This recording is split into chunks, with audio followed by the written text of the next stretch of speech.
Morning guys man ang laबोबायमोन लाबोनायालाय पेकेटखौहाय नाथायबा लाबोजोबाखै just packet मोनथाम लाबोग्रोदों आरो जाहाथे माने उनावहाय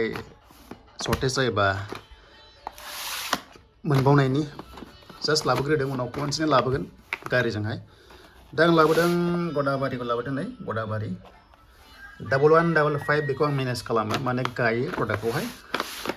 बेबायदि जायो जिनिसा नैबे लाइना बेगर लाइना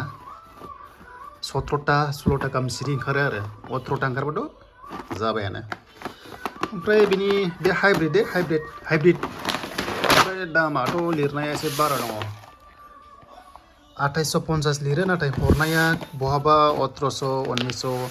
2000 1100 2200 लायो सोनारो नोंनि बायनायनि जायगानि सायाव एरियानि सायाव मेन जुदि माबायाव लायोबा हलसेलाव लायोबा 1800 मोनो 1750 1800 मोनो नाथाय आङो दा लकेलाव लानायखाय आं बेसेबां लादों मिथिगौना 2200 लाबाय बारा लादों बादि मोनबाय आङो फिसा दखानाव लादों नालाय उपाय गैया लकेलाव दा बेखिनिखौ आं खोन्थाबाय जोलै आं बेखौ गायगोन गदाबारिखौ गायगोन आं रायजो राजा नोंथांमोना माखौ गायो आयुस थायो एनके थायो उइनार थायो भारती थायो मेरला दङ दा रायजोफोर मोनसे आङो खोथा होनलांनो बावहाय जुदि दा 6टा जातिया एसटि बिदोंना जुदि एसटिखौबो जुदि होमारोब्ला मोनसे टाइमाव बिटिसिनि सिबा बिसोर जागोन गोसोआव ला खारन बिसिनि पपुलेसना बारा दङ 70% दंजोबो आदार्सआ बर'नि अनगायै दा बेखायनो मोजां सान बावखौनो पलिटिकेलनि डायलग नङा बे जाबाय पुरा सेन्टिमेन्टनि खोथा जुदि एसटि जायोब्ला मोनसे टाइमाव नोंनि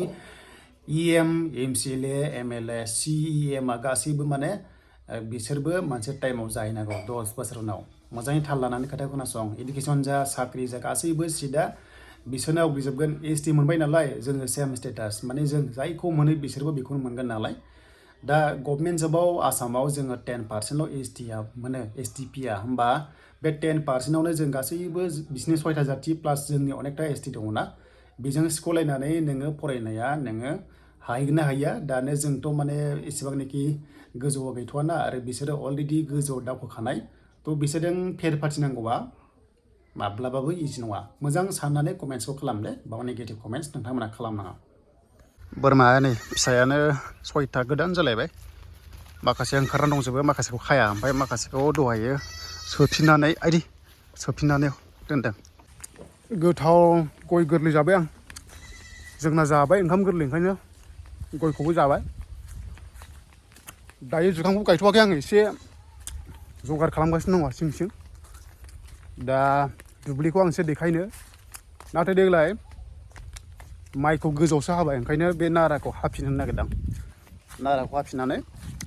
नाराखौ हाहोफिननानै गाहायाव हानानै साफा खालामनानै गायनोसै बेयाव दोनबाय बेनिफ्राय ट्रेक्टरा फैगासिनो दङ मारा होनो नै बिदि गाहायाव हायाखै आरो देग्लाय नाथायबा नाराखौ हाफिननानै गुदियाव हानानै लांदां खालामसै डाबल जाबाय खामानिया उफाय गैया ओमफ्राय बेखौ माबानोबो दोननो हायो दोननानै सावनोबो हायो नाथाय सावोबा एसे टाइम लागोन माने बे राननो थाखाय माइया लेमलायदों ओरैबायदि जादों पुरा हासारा दंखायो नालाय ओरै दंबावो नै ओइथिं हाग्रोबाय बिथिं एसे नांबावगौ गाबोन हागोन बांगालफोर हायो मेन खोथाया फैदो दायो बुङो ना कमेन्ट्सआव मानो गुदियाव हायाखै होननाया बैजों लामा गैयामोन माने लामा गैयिनि थाखाय ट्रेक्टरा हाबनो हायासै मेचिना ओंखायनो आखाइजों हानांबाय उफाय गैया गुमा नै जि गुमा दङ गोदो आं उन्दैयाव दाउस्रि फिसिबासो बिराद गुमा ओरै हमफैयोमोन न'आव गैया समफास जाबाय दा बेनो दसे आं नोंथांमोननो देखायबाय जुखामखौ दा बावैनो गायसिगोन थांनाय बाराव आं डिसेम्बरनि 3 तारिखआवसो प्लान्टेसन खालामदोंमोन माने गायदोंमोन आरो एबार आं मेचिन इउज खालामला मेचिना गेप्स जायो मानि थाखाय गेप्स जायो होनोबा आं खोन्थानो दानि जुखामनि बेगरा माने समान नङा अबेबा गिदिर अबेबा फिसा ओंखायनो मेचिनावहाय समान हाबलाङा आरो बहाबा गरनै गरथाम थरब्रै गाहाम हाबो फाग्लासो बोरमा अयथासार बोरमा दंलै दा बेनो आङो गदाबारिखौनो गायनोसै मोनसेल' गायगोन आं मोनसेल' जोलै बेनो जाबाय गदाबारि नोंसोरो माखौ गायदो नोंथांमोना गाव गाबागाव बेस्टआ गदाबारि उइनारानो आंनि मथेब्ला नेक्स्टआव लोगो मोनगोन गाइसमोन दायो नभेम्बर 14 थारिख जाबाय डिसेम्बरनि फार्स्ट सप्तायाव फुरा कमप्लिट गायगोन